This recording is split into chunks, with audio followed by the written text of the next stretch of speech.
Hey guys, what is going on, and welcome back to another video. In today's video, we're going to be doing a little bit of a game review. This game is called 9 Parchments. So without further ado, if you guys want to support the channel, go ahead and drop a like, and it helps me out a lot. And let's go ahead and hop right into the video. So 9 Parchments is a Nintendo Switch title. It is basically a 4-player local and online co-op game. That's kind of like a dungeon crawler-esque game. Basically, it's kind of like, I guess a Diablo type game. It is very difficult if you play it alone on, anything from normal and above. Alone, especially starting out. So you basically start out with 2 characters. You unlock more as you progress through the game and get chests and defeat bosses and stuff like that. The creatures throughout the game give you staves, and so basically there's 2 collectible items through the game. There is hats and then staves. The staves give you ability buffs, so like 50% resistance to frost and stuff like that. And then the hats basically don't do anything to your stats. It's kind of just cosmetic items, which you basically find in chests and stuff like that. The characters that you unlock, apart from the 2 base characters, you get through pretty much just playing the game. You can look at each character and sort of see what the achievements that you have to meet are in order to get that character. I believe there are 7 or 8 characters, each with 4 different tiers. The first tier is basically the base character tier. That's what you first unlock. And then the more that you play that character and the more that you get their individual achievements, basically it unlocks the next tier of that character. So for me, I have 3 different characters. I only have the tier 2 of the guy character, which you guys are seeing right now. And basically the second tier means that his abilities are better. Now that isn't really the case for all the characters. Some of them just give you different abilities, from AoEs to just straight up casts like beams. And then you have, I guess, projectile casts. But basically the main focus of this game is the sort of spell casting and the different spells that you can get. At the beginning of the game, you go through the tutorial, you read a bunch of books, and then it basically tells you, how to play the game. You have a dash ability, you have a jump, and then you also have a melee attack. Now, based upon what stave that you have, it gives you a different melee attack. So, for example, some of them, have a 20% chance to inflict fire damage, or, maybe you also have like a dash, which is called a blink, which is basically like your dash ability. When you hit the blink, some staves give you abilities on that blink. So, some of them will be like 50% health increase or 50% health regen for 10 seconds once you use a blink. So with that being said, the game is kind of expansive. I think there's over 20 levels, if I'm not mistaken. I only made it to about the 3rd parchment, I think. And then I ended up dying on a different character. But the main focus of this is to not play alone. It is very multiplayer based, whether it's local or, online. Alone, you're not going to get very far by yourself because it is very, very co-op reliant. You need someone to be a healer, you need someone to be DPS, and stuff like that. There is no tanking. Most of it's just DPS and healing.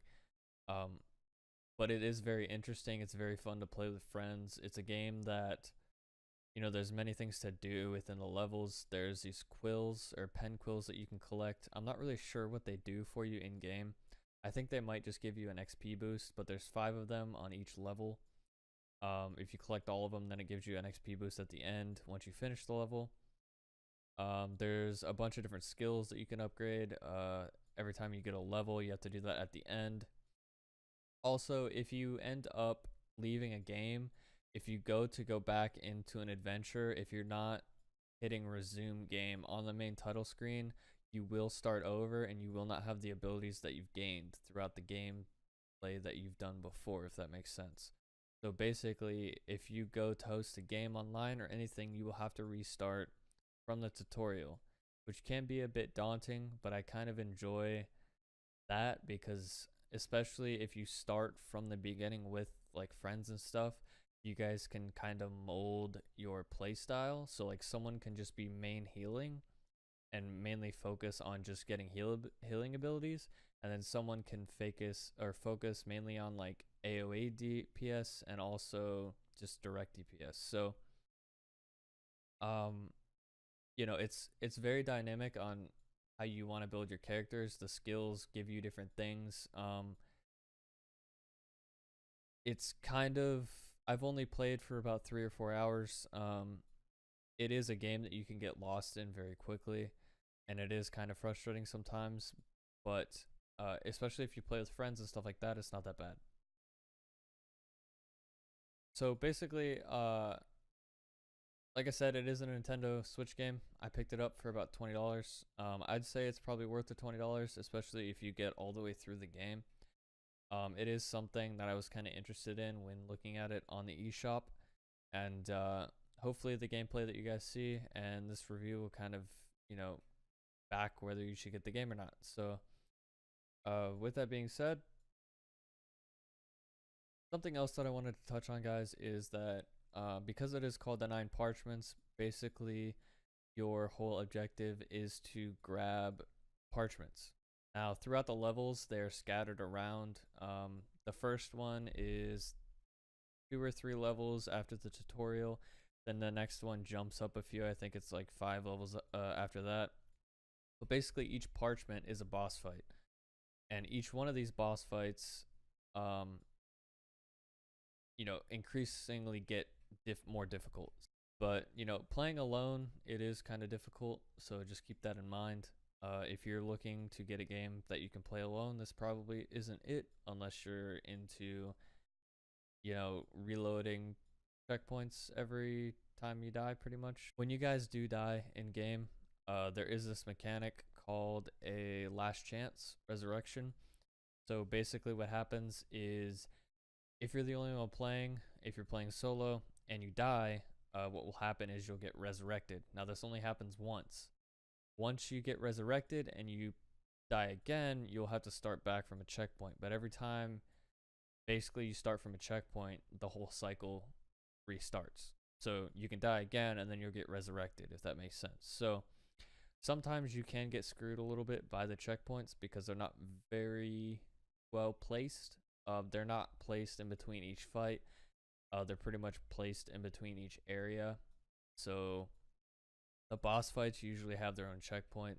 Anything in between that, I believe it's defined by area. So anytime you go over a bridge, I believe it saves as a checkpoint. I think that's how it works. Not totally sure. Overall, guys, I think I'm going to give 9 Parchments a 7 out of 10, mainly because the gameplay is really cool, but unless you're playing with a friend, I probably wouldn't recommend it. But yeah, like I said, I'm trying to keep this video under 10 minutes, so I hope you guys enjoyed. If you did, go ahead and hit the like button. Hopefully it'll convince you whether or not to buy the game. Like I said, go ahead and hit that like button if you enjoyed the video. Subscribe for more videos to come, and I'll catch you guys in the next one. Thanks for watching.